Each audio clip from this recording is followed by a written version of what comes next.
안녕하십니까, 박상규입니다. 이승만 초대 대통령의 기념관 건립을 위해 시작된 민간 주도의 모금이 각계의 참여자 11,000명, 모금액 25억 원을 넘어서 계속 확산되고 있습니다. 외국의 사례들과 함께 그 의미를 집중 분석해드리겠습니다. 9개 부처에 있던 청년 보좌역을 24개 부처로 확대하고 각 정부기관의 청년 인턴을 3,000명 늘리겠다고 윤석열 대통령이 약속했습니다. 16일 청년의 날을 앞둔 윤 대통령의 청년 정책들을 짚어보겠습니다. 먼저 시사평론가 고성국 박사와 함께 말씀 나누겠습니다. 어서 오십시오. 안녕하십니까. 세계 주요 국가들 가운데 초대 또 건국 대통령의 기념관이 없는 나라는 거의 찾아볼 수가 없습니다. 국가보훈부 박민식 장관은 민관 합동으로 추진되고 있는 이승만 전 대통령 기념관 건립 사업의 의미를 이렇게 밝혔는데요. 직접 들어보겠습니다. 저는 이승만 대통령의 그 기념관은 단순히 물리적인 건축물이 아니라 대한민국을 어떻게 보면은 세운 그런 건국의 영웅들이 많지 않습니까? 예. 이것을 제대로 우리가 제자리 찾기를 해주는 것은 대한민국의 정체성, 지금 정통성을 확인해주는 일이다. 그래서 어떤 다른 일보다도 가장 중요한 어떤 숭고한 미션이라고 저는 생각을 합니다. 네, 방금 들으신 대로 박 장관 건국의 영웅들이란 표현을 썼습니다. 미국에서는 이것을 필그림 파더라 이렇게 표현을 하는데요. 자, 어떻게 들으셨습니까? 네, 박민식 장관의 얘기대로요. 대한민국 정체성 그리고 대한민국 정통성을 세우는 일로서 이승만 대통령 기념관 건립을 지금 보고 있잖아요. 이게 이제 1945년에 해방은 됐지만 여전히 그 한반도는 38선 이북은 소련이 점령하고 38선 이남은 미 군정이 통치하는 그런 상태였습니다. 그렇죠. 그래서 1945년 해방부터 1948년 대한민국 건국에 이르기까지의 3년여의 기간은 북에는 이미 인민민주주의 정권이 들어서고 38선 이남에는 박헌영의 남로당이 강력한 조직을 구축하고 그런 상태에서 김일성 집단과 박헌영 집단이 손잡고 한반도 전체를 인민민주주의 정권으로 다시 말해서 사회주의 정권으로 세우려고 하는 그 움직임과 각종 책동이 판을 쳤던 때 아닙니까? 저게 지금 50 단독 총선거 때 이승만 대통령 네. 모습이에요. 그때 1946년 6월 3일 정읍에서의 그 남한 단독 정부 수립을 선언한 이후에 1년의 과정을 거쳐서 1948년 5월 10일 단독 총선거. 그렇죠. 그리고 그 선거에서 뽑힌 재헌의회 의원들이 헌법을 만들어서 1948년 7월 17일 헌법 공포. 그게 재헌절이고요. 예. 그리고 그 헌법에 의거해서 대한민국이 건국되는 1948년 8월 15일 건국이 이어지거든요. 광복이 아닌 건국이죠. 그렇습니다. 그런데 이제 이 일련의 과정은 그 긴 역사적 안목에서 보면 김일성 세력과 박헌영 세력이 이승만 대한민국 세력과 이념 전쟁을 하다가 패배한 과정이거든요. 네네. 그 패배를 인정할 수 없어서 김일성이가 그 2년도 채 되지 않아서 결국은 전면전을 벌이게 되지 않습니까? 그렇습니다. 그런 일련의 과정에서 대한민국이 정말 험난한 그 출생의 이 고통을 딛고 이제 건국이 됐는데 이 과정에서 대한민국 건국을 반대했던 세력이 현실적으로 지금 북한에 여전히 존재하거든요. 네네. 그리고 저 북한에 동조하거나 지시 지령을 받는 종북파들이 여전히 또 대한민국에서 활동하고 있잖아요. 네네. 그러니까 이제 이 세력은 자신들 김일성 세력이 한반도 전체에서 유일한 정통 권력이라고 하는 것을 강변하기 위해서 네네. 끊임없이 이승만 대통령과 그 건국 과정을 폄훼해 왔어요. 그러다 보니까 대한민국의 정통성, 대한민국의 정체성이 그동안 다양한 이 방식으로 훼손당하고 네네. 또 부정당하고 모멸당해 왔단 말이에요. 그러니까 그 과정을 바로 세우는 과정이 곧 이승만 대통령의 기념관을 건립하는 과정이다. 네. 박민식 보훈부 장관의 저 메시지는 바로 그런 의미를 갖고 있는 것이라고 저는 해석합니다. 예. 자, 이 기념관 건립 사업비는 30%를 정부의 예산으로, 나머지 70%는 국민의 자발적인 모금으로 충당하겠다고 추진위 측이 밝히고 있습니다. 자, 지금 보시는 대로 모금운동은 기업, 시민사회와 더불어 일반 국민들이 함께 참여하는 범국민적 운동으로 전개할 예정이다. 자, 왜 이렇게 7대3으로 한다고 보세요? 네, 이승만 대통령이 뭐 독립운동가로서 이미 그 공훈이 수여된 분이기 때문에 네. 그 정부 예산으로 다 만들 수도 있어요. 그러나 저는 기념관 건립 추진위원회가 정말 올바른 방향으로 사업을 전개하고 있다고 생각하는데요. 네네. 김황식 전 총리가 추진위원회 위원장 아닙니까? 그렇죠. 그러니까 이분들의 생각은 바로 대한민국의 정체성과 정통성을 바로 세우는 과정이기 때문에 정부 예산으로 바로 그냥 뚝딱뚝딱 건물을 지을 수도 있지만 네네. 이 과정에 국민들이 참여하는 것이 중요하다. 그리고 이 국민 한 사람 한 사람이 이 모금운동에 참여함으로써 네. 과연 대한민국이 어떤 과정을 거쳐서 건국에 이르렀고 지금의 대한민국이 됐는가를 다시 한번 성찰하고 돌아보자. 네. 이런 국민 운동적 차원으로 이승만 대통령 건국 기념관 건립 추진 운동을 하겠다는 거거든요. 그런 점에서는 지금 박민식 보훈부 장관의 그 문제의식이나 기념관 건립 추진위원회 위원들의 문제의식이 매우 훌륭하고 정당하다. 그렇게 저는 평가합니다. 네. 자, 초대 대통령 기념관 하면 생각나는 게 바로 미국의 조지 워싱턴 대통령 기념관입니다. 미국의 수도 이름이 아시는 대로 워싱턴 DC, 워싱턴 디스트릭트 오브 콜롬비아라고 해서 워싱턴 이름이 그대로 붙어 있고요. 이 워싱턴 DC 곳곳에는 가는 곳마다 기념물들이 즐비합니다. 심지어 워싱턴 대학교가 있고 고등학교 이하 학교에는 뭐 말할 것도 없습니다. 미국 곳곳에 있죠. 또 그 생가가 있는 고향 버지니아주 마운트 버넌에는 세계적인 관광 코스로 조성된 기념공원까지 있습니다. 가보셨습니까? 네, 저 마운트 버넌을 제가 한번 갔던 적이 있습니다. 그 워싱턴 대통령이 대농장주였잖아요. 그렇죠. 그러니까 그 생가를 가보니까 그 뒤쪽으로는 그 포토맥 강인가가 쫙 이렇게 네. 흘러내려오는 그 언덕 위에 그 남쪽을 향해서 딱 자리를 잡고 있더라고요. 그런데 그 대농장주였다는 게 뭐냐면요.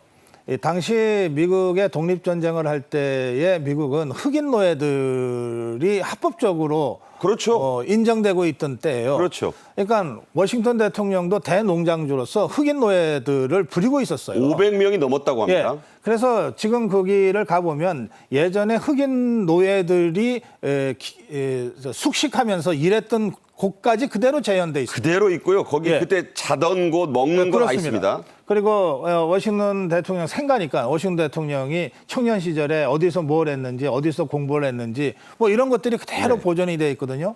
제가 이제 이 마운트 버넌의 워싱턴 생가를 보면서 미국인들은 그 역사를 그대로 이를테면 숨기거나 미화하지 않고 그러니까 노예 농장주였다는 사실까지도 그대로 공개하는 거예요. 그대로 보여주고 있다는 거예요. 그러면서 그런 그 200년 전의 미국이 지금의 미국이 되는 과정을 잘 설명하면 된다. 네네. 그리고 워싱턴 대통령이 건국 대통령으로서 건국을 할 때 핵심적으로 고민했던 것은 흑인 노예 문제가 아니잖아요. 그렇죠. 흑인 노예 문제는 그리고 나서도 한 몇십 년 후에 링컨 대통령 때 그렇죠. 고민하는 문제니까 워싱턴 대통령이 당대에 고민했던 핵심적인 것은 어떻게 독립전쟁을 이길 것이냐. 그렇죠. 아닙니까? 영국을 이기고 독립하는 거. 예. 그러니까 그 부분에 초점을 맞춰서 미국 국민들한테 보여주고 있는 거예요. 근데 그런 걸 보면서 제가 그때도 제가 한 10년 전쯤에 갔다 온 것 같은데 그때도 왜 대한민국에는 이런 건국 대통령을 그대로 보여주는 기념관 하나 없는가. 그런 점 좀 어떤 면에서는 좀 아쉬운 그런 느낌을 가졌던 적이 있습니다. 네, 그렇군요. 또 프랑스로 넘어가면 건국의 아버지라 불리는 샤를 드골 전 대통령이 있습니다. 아예 수도 제1공항에 이름이 붙어 있습니다. 파리 들어가시려면 공항으로 들어가는데 그 공항 이름이 바로 샤를 드골 공항이죠. 자, 이분이 이승만 전 대통령과 여러 면에서 닮았다 이런 얘기 나옵니다. 지금 저희가 그래픽으로 준비했는데 4.19 혁명의 여파로 하야했던 이승만 초대 건국 대통령처럼 샤를 드골 프랑스 전 대통령도 68 혁명의 여파로 하야했고 드골 대통령은 2차 대전과 나치도부터의 독립의 영웅이고 이승만 대통령 아는 대로 임정 초대 대통령을 거친 이런 이력들이 참 비슷하다. 빼앗긴 예. 나라를 되찾고 바로 세운 지도자다. 전화를 또 이겼다. 2차 대전을 이겼고 6.25를 극복했다. 비슷한 점이 많아요. 네, 비슷한 점이 많습니다. 그런데 그 이후에 그 프랑스 국민과 대한민국 국민이 이승만 대통령과 드골 대통령을 모시고 기억하는 방식은 달라도 너무 다르죠. 천양지차죠. 네. 그래서 아마 그 점 때문에 이런 자료를 준비하신 것 같은데 사실 드골 대통령은 그 2차 세계대전 때 그 프랑스 파리가 독일군에 의해서 점령당하잖아요. 그렇죠. 그러면서 괴뢰 정권이 들어서요. 그렇죠. 그걸 비시 정권이라고 비시 부릅니다. 정권이죠. 예, 비시 원수, 빼땅 원수가 이제 이끈 그 괴뢰 정부. 괴뢰 정부인데 사실은 그 당시에 미국이나 여러 나라가 워낙 독일의 기세가 막 그렇고 그래서 이 비시 정부를 인정하려고 하는 제스처가 있었어요. 있었죠. 그때 아주 강력하게 그 반대하면서 이 미국, 영국 등 그 우방 열강들과 어깨를 나란히 하면서 당당하게 소리쳤던 사람이 바로 드골입니다. 결사항전을 외쳤죠. 예, 내가 프랑스다라는 말이 그때 나오는 거죠. 그렇죠. 그러니까 그러면서 물론 이게 프랑스가 일시적으로 나치 독일에 점령당하기는 하지만 그 전부터 유럽의 강자로서 영국과 어깨를 겹고 또 미국한테도 큰 소리 치는 위치였으니까 그게 가능했겠지만 루이 14세 이후 지 않습니까? 예, 그렇습니다. 자, 그래서 그런 점에서 드골 대통령이 프랑스의 자존심을 네. 지켜냈다고 하는 프랑스 국민들의 자발적인 존경이 있는 것이고 그것 때문에 사실은 2차 세계대전 끝나고 나서 바로 대통령이 된 게 아니에요. 그렇죠. 한 10년 정도 훨씬 지나서 59년인가에 대통령이 되거든요. 그렇습니다. 예, 그렇지만 여러 가지 그 궤적이라든지 또는 그 통치 스타일 같은 것들이 이승만 대통령과 매우 좀 흡사한 점이 있다. 그런 점에서 좀 여러 전문가들이 비교하고 있는 겁니다. 네. 프랑스는 전략 항공모함에 샤를 드골이란 이름을 붙였습니다. 자, 이건 또 이례적이다. 물론 미국에는 뭐 아이젠하워호도 있고 레이건호도 있습니다만 일부러 그렇게 한 거 아니겠습니까? 예, 그렇습니다. 그 해군의 전통 중에요.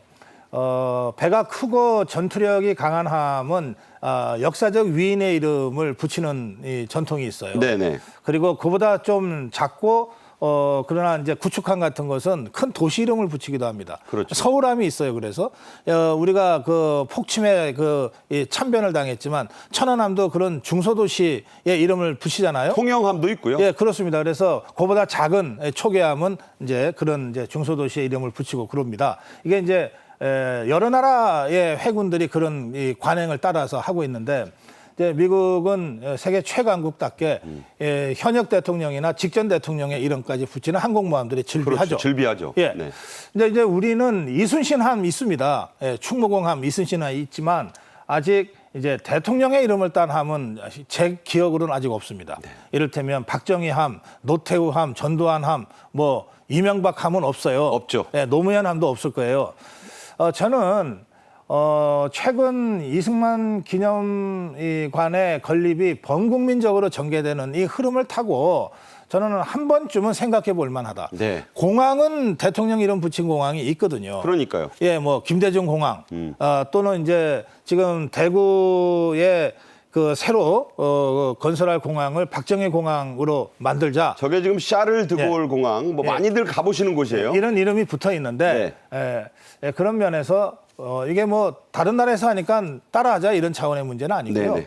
정말로 대한민국을 건국하고 여기까지 이 근대화에 이르기까지 역사적인 이 위협을 이뤄낸 그런 역사적 위인들에 대해서는 국민적으로 그것을 기념하는 그런 명칭들을 좀 적극적으로 검토할 때가 됐다 이제는 네. 그런 말씀을 좀 드리고 싶습니다.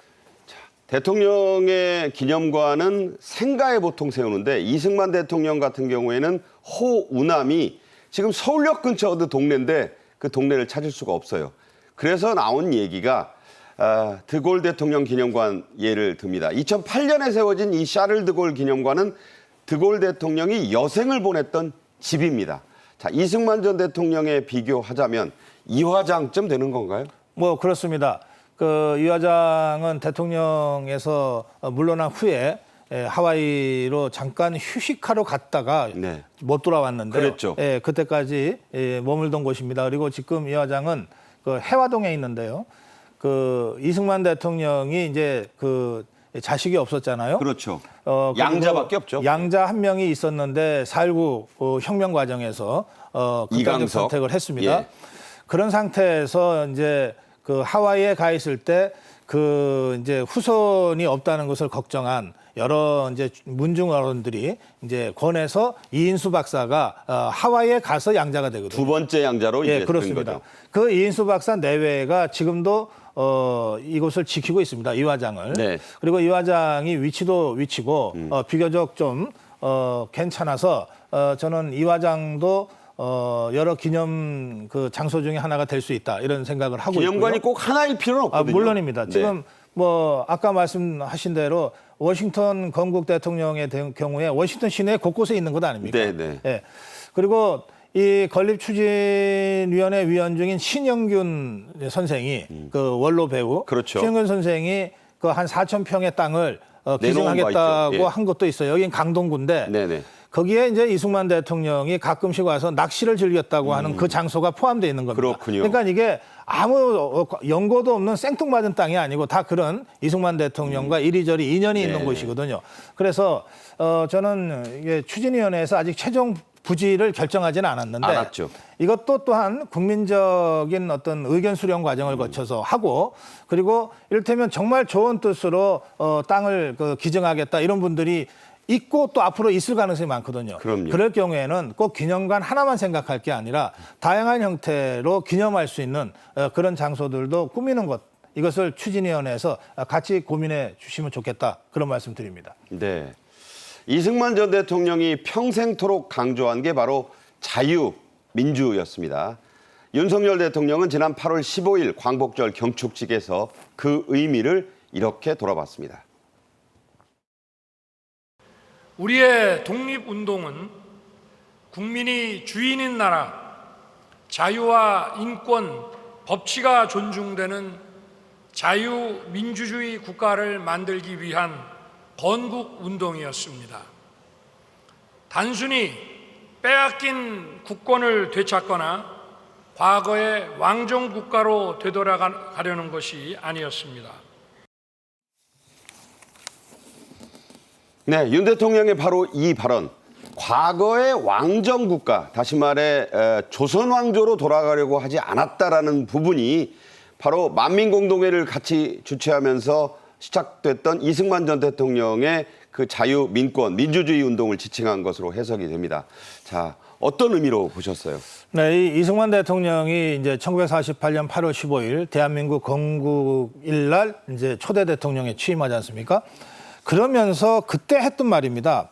우리는 개인의 자유 활동, 자유 판단권을 위해서 쉬지 않고 싸워왔다. 네. 그러니까 일제와의 독립운동의 핵심이 개인의 자유 활동, 개인 자유 판단권을 위해서 싸워온 것이다. 계속 자유가 들어가요. 예, 그러면서 개인의 근본적 자유를 위해서 일제 치하에서 독립운동을 한 것이다. 근본적 자유. 그렇습니다. 그러니까 무슨 왕정을 위해서가 아니고 뭐 뭔가 다른 걸 위해서가 아니라 대한민국 국민 개개인의 자유를 위해서 우리가 독립운동을 했다. 네. 이렇게 선언하거든요.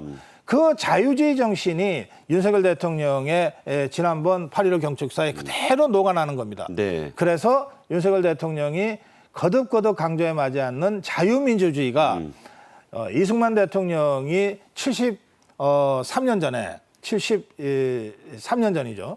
73년 전에 또 75년 전입니다. 75년 전에 건국을 선포하면서 했던 바로 그 자유주의 철학과 그대로 맞닿아 있는 것이다. 네.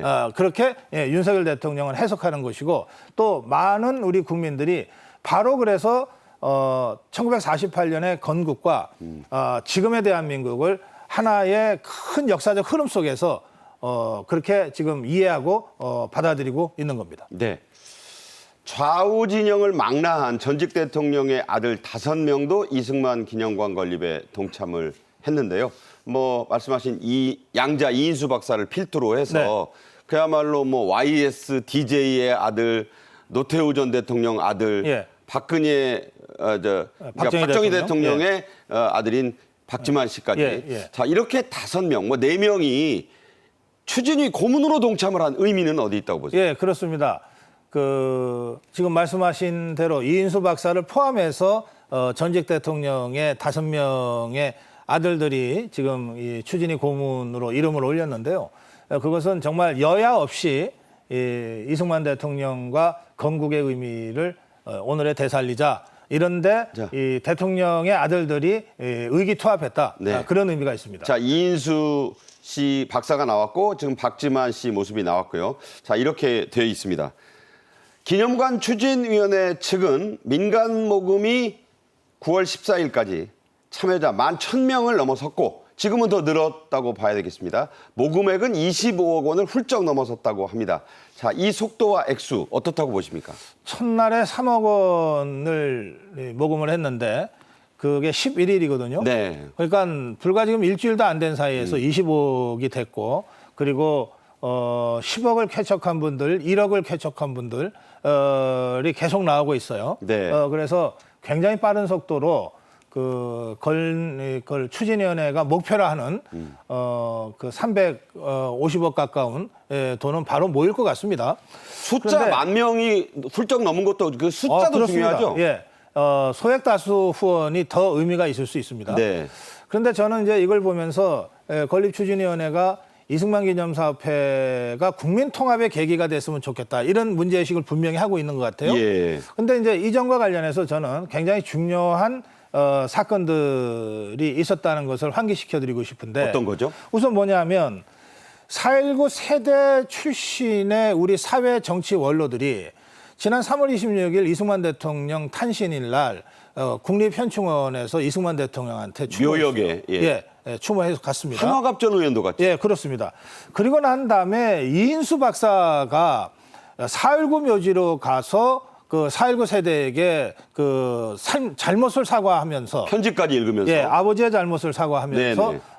화해의 손을 내밀었고 이에 대해서 4.19 혁명 동지회 측에서 이인수 박사의 그러한 이 4.19 묘지 참배를 적극적으로 받아들이고 환영하는 입장을 또 냈거든요. 그렇죠. 그러니까 지금 우리가 이승만 대통령을 얘기하면서 다 좋은데 그래도 그 4.19 때 그 부정선거 때문에 이런 아쉬움을 갖고 있는데 바로 그 풀려지지 않은 70여 년 동안 풀려지지 않았던 그 매듭을 이제 당사자들이 풀고 있는 겁니다. 마지막 매듭을. 예, 그렇습니다. 4.19 세대가 먼저 손을 내밀고 그리고 4.19 세대가 당시에 참배를 할 때 이승만 대통령도 윤석열 대통령이 강조한 것과 같이 자유민주주의와 자유주의에 투철했던 분이다라고 하는 것을 표명하면서 참배를 하거든요. 네네. 그리고 그에 대한 이인수 박사의 그 아버지 이승만 대통령을 대신한 그 사과겠죠. 사과 참배겠죠.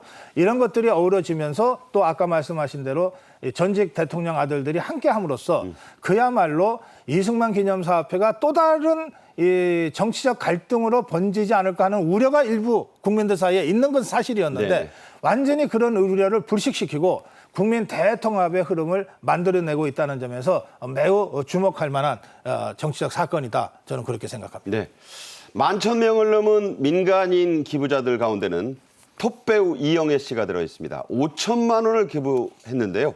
기부금과 함께 자신이 자필로 쓴 편지도 전달을 했습니다. 그 내용을 요약하면 자유대한민국 국민의 한 사람으로서 그분의 고마움을 외면할 수 없어 참여해야겠다는 결정을 했다.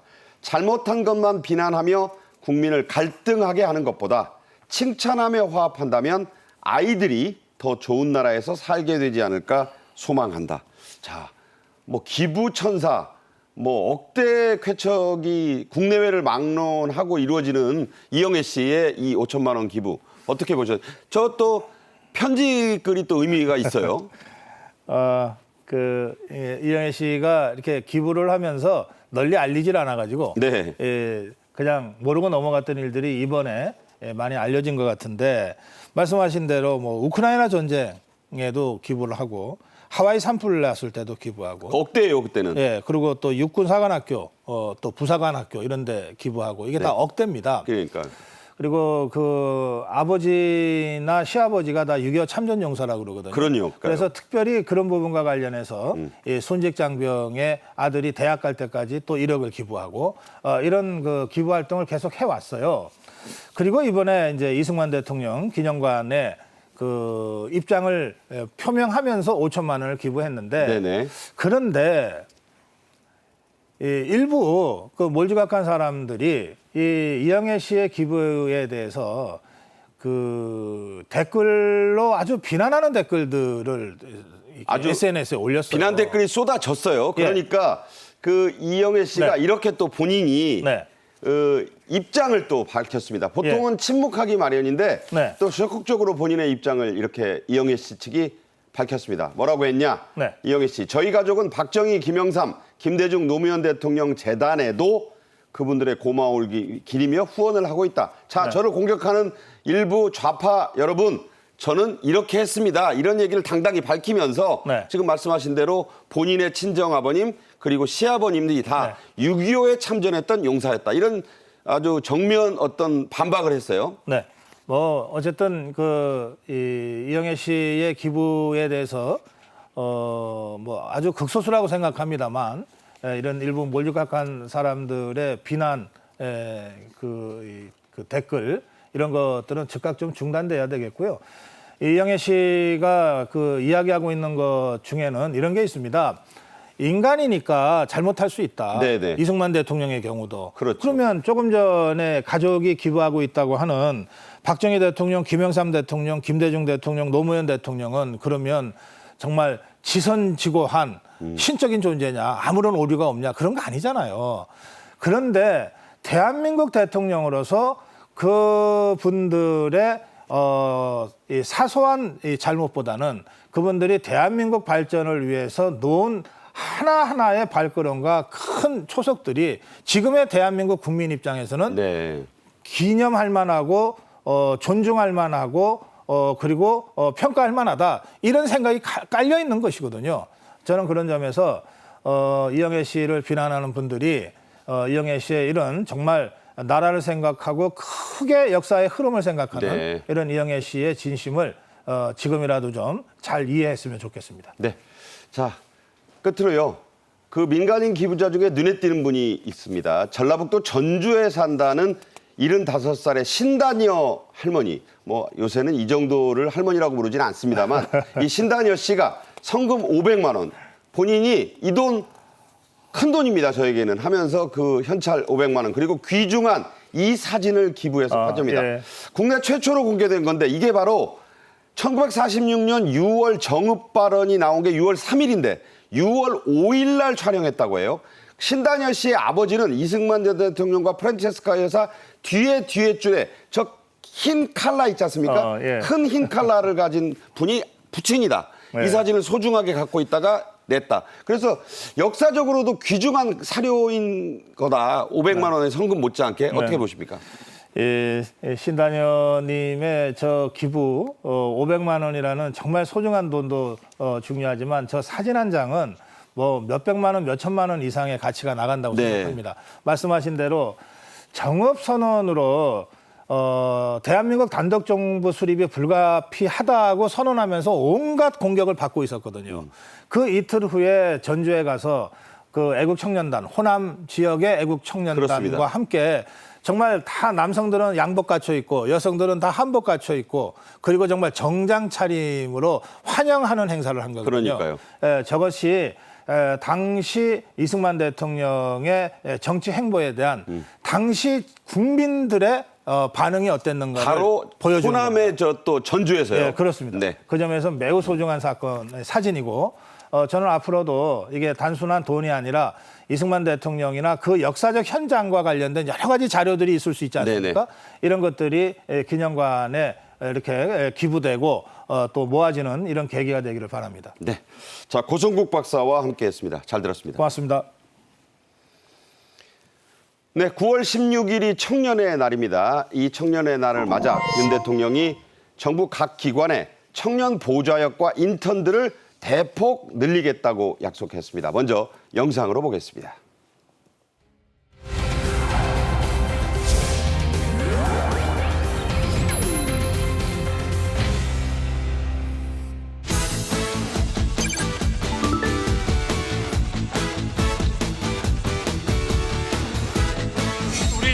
청년들이야말로 국정의 동반자라고 생각합니다.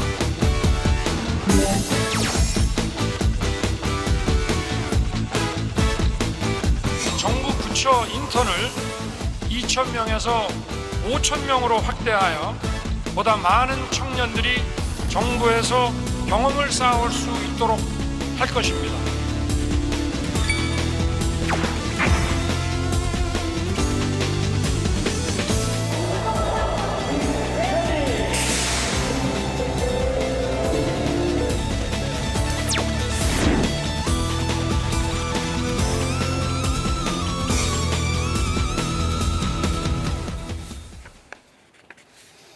하재근 문화평론가와 함께하겠습니다. 어서 오십시오. 안녕하세요. 네. 자, 말씀드린 대로 9월 16일이 청년의 날입니다. 윤 대통령은 부산에서 획기적인 청년 정책을 발표했는데요. 직접 들어보겠습니다. 사랑하는 청년 여러분, 정말 반갑습니다. 제가 오늘 이 행사를 얼마나 손꼽아 기다렸는지 모릅니다. 여러분과 함께해서 기쁘고 행복합니다. 청년 여러분, 저는 우리 대한민국 청년들이 꿈꿀 수 있는 나라를 만들겠습니다. 우리 사회를 더 자유롭게, 더 공정하게, 더 활력 있게, 더 풍요롭게 할 것입니다. 그리고 이것은 바로 미래 세대인 청년들의 꿈과 도전에 용기와 희망을 불어넣고 여러분의 미래를 더 풍성하게 할 것입니다.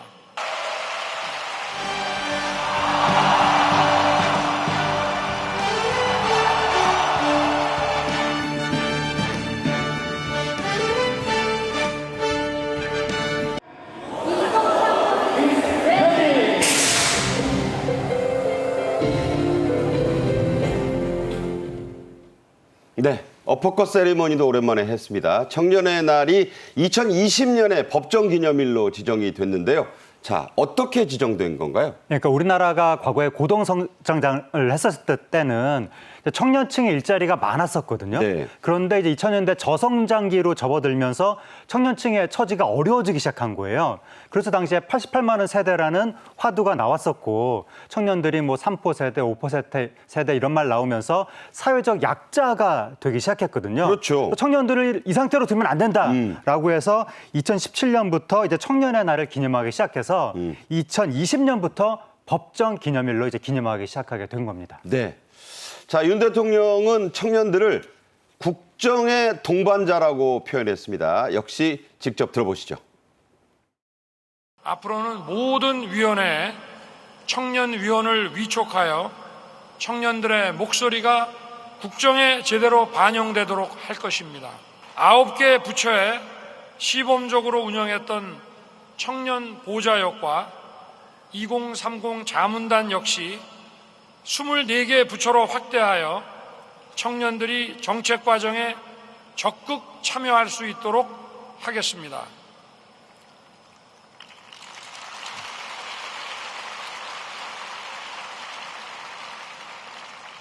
아울러 정부 부처 인턴을 2,000명에서 5,000명으로 확대하여 보다 많은 청년들이 정부에서 경험을 쌓아올 수 있도록 할 것입니다. 네, 윤 대통령 말대로 지금은 9개 부처에만 청년 보좌역과 자문단이 있는데 이것을 15개를 더해서 24개 부처로 확대하겠다. 그리고 청년 인턴은 2배가 넘게 늘리겠다 이런 얘기를 한 건데 자, 어떤 분야들에 이제 배치가 되는 겁니까? 이제 뭐 대부분의 분야에 이제 목소리를 내게 되는 것인데 각 부처 24개 부처의 장관실에 배치가 되는 겁니다. 그래서 1명 또는 2명의 청년 보좌역이 기존에 시범 운영됐을 때는 별정직 공무원으로 신분이 약간 불안정했었거든요. 네네. 이제부터는 1년의 임기가 있는 공무원으로 그렇게 이제 안정이 되는 것이고 임기도 3년까지 연장할 수가 있습니다. 그럼 6년까지도 가능하다는 말씀인가요? 총 3년 연장까지 네. 그렇게 할 수 있는 그 안정된 청년 보좌역이 총 24개 부처에서 거의 전 부처로. 그렇죠. 그렇게 활동을 하게 되는데 지금 보시는 것처럼 채용 공고가 이미 바로 나왔고 저 여러 부서 뭐 교육부, 행안부 다 들어 있어요. 네. 그렇습니다. 그래서 대부분의 부처에서 이제는 청년들의 목소리가 더 실질적으로 반영할 수 있기 때문에 이것을 두고 대통령이 청년은 이제 앞으로 국정의 동반자다. 그렇게 선언한 것 같습니다. 그러니까 지금까지는 9개 부처 정도인데 이걸 다 늘렸고 임기제 공무원화하는 거니까 실질적이고 구체적인 그런 보좌역의 역할이 될 것이다. 이런 얘기입니다. 정부 부처의 청년 인턴이 총 5,000명. 그러니까 2배가 넘게 늘어난다는 말씀 앞에서도 드렸는데 이건 어떤 효과를 낼까요? 네, 이제 그 청년이 국정의 동반자라고 했는데 그 청년 보좌역 같은 경우에는 장관실에 배치가 된 거고 동시에 청년 인턴들이 현장에서 청년들의 목소리를 바로 내게 되는 거죠. 네. 기존에도 청년 인턴은 있었는데 그 숫자가 2,000명 정도였었거든요. 그러니까요. 이번에 5,000명으로 대폭 늘리면서 더 실질적으로 청년의 영향력이 우리나라 국정에 투입되게 될 것 같습니다. 네. 5,000명이라는 것보다도 네. 2배 넘게 늘어난다는 거니까 이게 네. 이제 일자리에도 상당히 큰 그 힘이 좀 나겠어요, 청년들이. 네, 어떻게 당연히 보세요? 숫자가 3,000명이 늘어나는 거니까 뭐 일자리도 더 많이 확충이 되는 것이고 기존에 우리나라 정책들이 청년과 상관없이 중년 이상 세대에 의해서만 그들의 이해관계에 의해서만 결정되는 거 아니냐. 그렇죠. 그분들이 청년의 입장은 잘 모르지 않겠느냐. 그런 얘기가 있었는데 이렇게 각 분야, 뭐 장관실은 장관실대로 보좌역, 자문단이 있고 또 일선 현장에서는 청년 인턴이 대폭 확충되고 이러면 우리나라 국정의 각 분야에서 청년들의 이해관계가 더 많이 반영될 수 있다. 이런 기대가 있는 것이고 그러니까 대통령이 그걸 가지고 이제는 이 국정의 파트너다. 청년들이 그렇게 선언한 것 같습니다. 네, 그렇군요. 자, 중소벤처기업부는 이 청년의 날을 맞아 정책 라운지를 운영한다고 밝혔습니다. 자, 정책 라운지, 이게 어떤 것이고 일들은 뭘 하나요? 이제 정책 라운지를 통해서 정부의 청년 정책을 소개를 하는 거고요. 그걸 포함해서 청년 주간 행사라는 게 열리거든요. 그걸 통해서 총 35개 행사가 열리는데 예를 들어서 라이브 커머스를 이제 정부가 운영을 해서 청년들이 생산한 우리 바다 수산물 이거를 직접 판매하는 일을 하는 거예요. 그것도 생으로, 생중계로? 생중계로 판매를 하는 건데 이러한 사업을 제안한 게 누구냐면 바로 중소기업 벤처부의 그 청년 보좌역 이석호 씨가 제안을 했다고 합니다. 실질적 역할을 했네요. 그러니까 청년이 제안한 사업이 바로 이렇게 정부 사업으로 채택이 되는 것이고 그 밖에도 창업을 희망하는 청년들한테 여러 가지 상담을 해준다든지 뭐 토크 콘서트를 한다든지 이러한 등등등의 역할을 앞으로 정부가 하게 됩니다. 네, 숫자만 늘린 게 아니라 구체적으로 역할도 뚜렷하게 지금 해내고 있다. 이런 얘기입니다.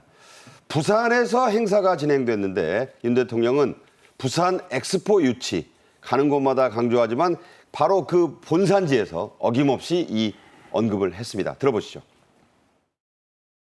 오늘 우리가 함께하고 있는 이곳은 바로 부산입니다. 대한민국은 2030 부산 엑스포를 유치하기 위해 전력을 다해 뛰고 있습니다.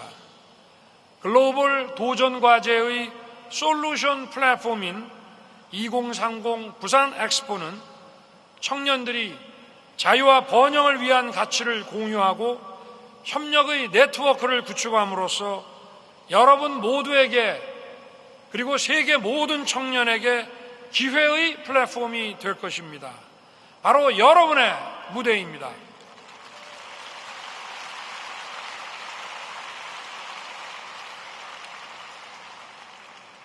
부산 엑스포 유치에 청년 여러분들께서도 큰 힘을 보태주시기를 기대합니다.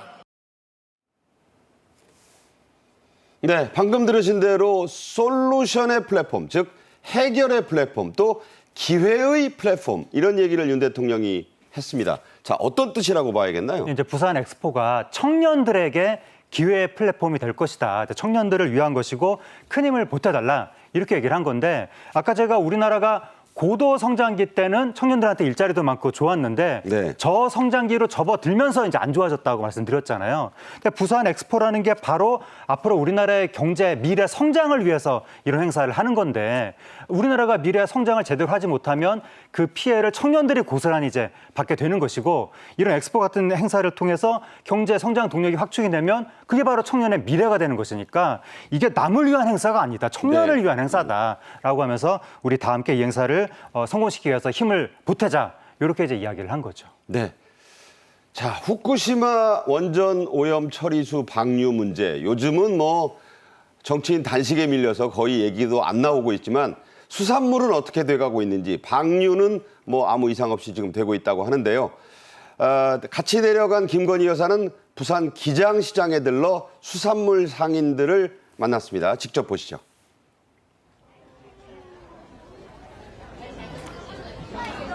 네, 지금 기장시장을 지금 찾고 있는 김건희 여사의 모습입니다. 지금 인사하고 있고요. 네, 직접 지금 시식하고 있습니다. 뭐 여러 가지를 다 골고루 맛봤다고 하는데 지금 수산물을 직접 초장에 찍어서 맛을 보고 있는 그런 모습이죠. 네. 환영을 많이 받았고요. 뭐 저기 보면 자발적으로들 나온 분들이 저렇게 티셔츠까지 갖춰 입고 현장에 나왔습니다. 기장 방문을 환영합니다. 뭐 그런 얘기인데 저건 또 뭔지 여러 가지 수산물을 다양하게 구입해서 지금 먹어보고 있습니다. 자, 김건희 여사가 이날 그 시식하고 산 것들이 다양한 해조류, 멍게, 가자미 등을 샀다고 하는데 이렇게 직접 산 금액만 27만 원어치라고 하니까 꽤 많죠? 예, 아주 많은 수산물들을 전날 시식했다고 합니다. 전날 그 기장의 해녀들이 직접 채취한 우리 바다의 뭐 다시마, 전복, 성게 이런 것들을 다 일일이 맛보고 구입하기도 했고, 그다음에 뭐 가자미회도 또 시식하고 구입했다고 하는데요. 그래서 온누리 상품권 15만 원어치를 비롯해서 총 27만 원어치를 샀다고 하니까 그것도 환급도 해주지 않나요, 요새? 뭐 거기까지는 잘 모르겠지만 어쨌든 예, 그렇게 구입을 해서 윤석열 대통령이 당분간 수산물은 원 없이 드시게 될 것 같습니다. 네. 자, 김 여사가 저걸 대통령만 드리는 게 아니고 대통령실이나 관계자 직원들에게도 나눠준다고 합니다. 대통령실은 긴 추석 연휴를 앞두고 상인들을 좀 더 격려하고 응원하기 위해서라고 밝혔는데요. 대통령실 입장입니다. 김 여사는 시장에서 다양한 수산물, 해조류 등을 샀고 최근 태풍, 폭염 등 어려움을 겪은 시장 상인들을 격려하고 지역 주민들과 소통을 했다. 김 여사는 상인들에게 장사가 잘 되는지 근황을 물었고 전통시장과 지역 경제가 활성화되기 바란다는 뜻을 전했다는 게 이 대통령실의 설명입니다. 이번 연휴가 길잖아요. 지금 뭐 경기도 많이 걱정들을 하는데 네. 저런 행보가 아무래도 수산물 상인들에게 더 힘이 되겠죠? 상당히 힘이 될 것이고 최근에 이제 태풍, 폭염 이런 것 때문에 상황이 어려웠었다고 합니다. 그래서 김건희 여사가 이번에 추석 연휴가 긴데 이번 연휴를 계기로 뭔가 전통시장에도 온기가 들어왔으면 좋겠다. 그렇게 이제 뜻을 전달했고 특히 최근에 그 수산물 관련 가짜 뉴스 때문에 이 수산업계가 피해를 많이 보지 않는가. 세슘 우럭 얘기는 요새 안 나오나 몰라요. 어떤 뭐 그런 것 때문에 네. 지금 여러 가지 피해가 발생하니까 그 부분에 대해서 특히 김건희 여사가 걱정했다고 합니다. 네. 윤석열 대통령도 부인 김건희 여사와 함께 부산의 밀락어 시장을 함께 방문했는데요. 현직 대통령이 이 밀락어 시장에 간 것은 처음이라고 하죠? 예, 그 광안리에 있는 그 밀락 어시장에 방문을 한 건데 말씀하신 것처럼 현직 대통령으로서는 처음이라고 합니다. 현지 분위기가 굉장히 뜨거웠고 막 윤석열 대통령을 보기 위해서 인파가 몰려서 현장에서 막 대통령 윤석열이라고 연호하는 그런 목소리도 들렸고 상인들이 여기까지 찾아주셔서 감사하다. 그렇게까지 얘기를 했다고 하는데 윤 대통령 같은 경우에는 또 저기 여사도 뭐 시식하고 구입을 했지만 대통령도 수산물들 다 일일이 또 시식하고 구입도 했었고 그다음에 저 시장을 한 바퀴 쭉 돌고 밖으로 나오니까 주민들이 또 300여 명이 몰려들어서 또 대통령을 환영했고 윤석열 대통령이 주민들하고 일일이 다 악수까지 했다고 합니다. 네. 큰 어려움은 없으시냐? 갈수록 나아질 것이다. 경기 회복에 대한 자신감도 현장에서 피력을 했다는 얘기입니다. 자, 윤 대통령 내외는 인근 횟집으로 자리를 옮겨서 동행한 청년 기업인 또 청년 정치인들과 저녁 함께 했다고 하는데요. 이 자리에서 부산 지역의 청년들에게 신발을 선물 받았는데 이게 2030 부산 세계 엑스포 유치를 기원하는 신발이라는데 어떻게 생겨서 만들어진 건가요? 예, 신발이 네. 하얀색 뭐 운동화인데 겉으로 보기에는 일반 운동화 같지만 사실은 2030 부산 엑스포 유치를 기원하는 그런 의미를 담은 커스텀 신발이라고 하는데요. 저기 외국인 청년 뭐도 같이 했네요. 네, 그렇습니다. 부산 현지에 있는 청년 기업인 청년 정치인들하고 함께한 행사인데 저 신발을 받고 윤석열 대통령이 사이즈가 딱 맞네 그러면서 좋아했다고 하고 네네. 그러면서 저 자리에 모인 사람들이랑 다 함께 엑스포 파이팅을 외치기도 했습니다. 뭐 해외여행 나가서도 천안함 모자에 티셔츠, 고글 그리고 이 산책, 조깅 즐기니까 네. 딱 맞으니까 또 신고 갈 수 있겠습니다. 네, 신발이 딱 맞으니까 뭐 직접 신으실 수도 있을 것이고 저게 또 유치 기원 신발이니까 또 기념으로 다 어디 전시를 할 수도 있을 것 같습니다. 네, 하재근 문화평론가와 말씀 나눴습니다. 잘 들었습니다. 감사합니다. 정책엔 이슈가 준비한 오늘의 소식은 여기까지입니다. 오늘도 시청해 주신 여러분 감사합니다.